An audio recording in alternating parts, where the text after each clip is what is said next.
Happy Friday, Brian Manning here with your weekly update. Let's get right to it.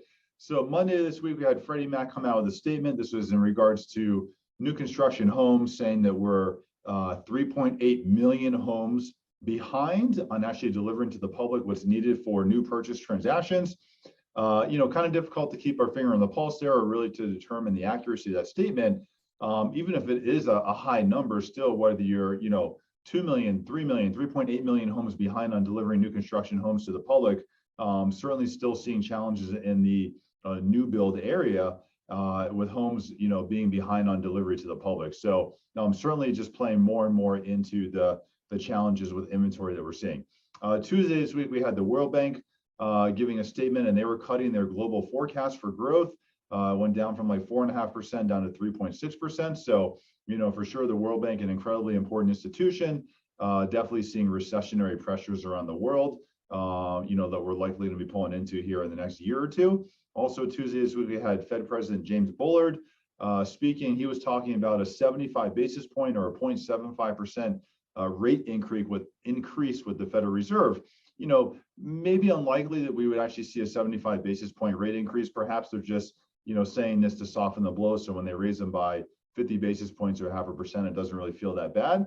But certainly it looks like the Federal Reserve, without admitting that they're behind the 8 ball here on taming inflation, because, we have some Fed presidents, voting members as of February saying, oh, we don't even need to raise interest rates. And now you're seeing some Fed presidents come out and say 75 basis point increase. So definitely a disconnect there. Wednesday this week, we got existing home sales. So existing home sales looking at the month of March. So this was home sales that took place. Existing home sales in March is really looking at properties that went under contract, depending on where you are in the country, sometime between mid-January and mid-February. Existing home sales were down 2.7%, actually better than expectations. Expectations were that existing home sales would be down 4.5%. So still just inventory challenges everywhere we look. An interesting component of this report, though, was about cash buyers. So cash buyers went from making up 25% of all purchase transactions to 28%. Historically, they used to be below 20%. So it's interesting to see that we're just seeing more and more cash buyers in the marketplace.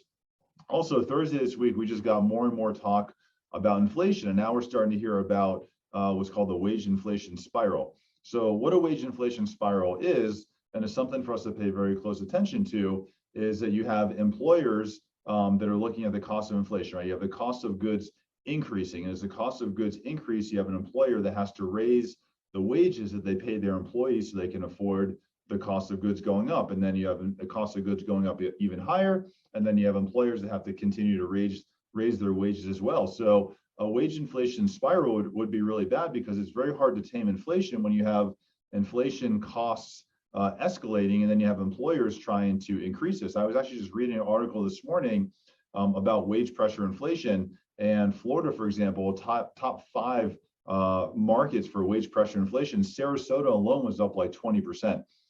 So certainly something to pay attention to, and it's going to be impactful in the marketplace. But really the challenge is, what is the Federal Reserve going to do? The Federal Reserve is so far behind. Now they're looking at raising rates, around 3 to 3.5% this year, which certainly pushes the U.S. economy into a recession. And perhaps that's what they need to do to really tame inflation. From us and the mortgage side and the real estate side, this isn't necessarily a horrible thing.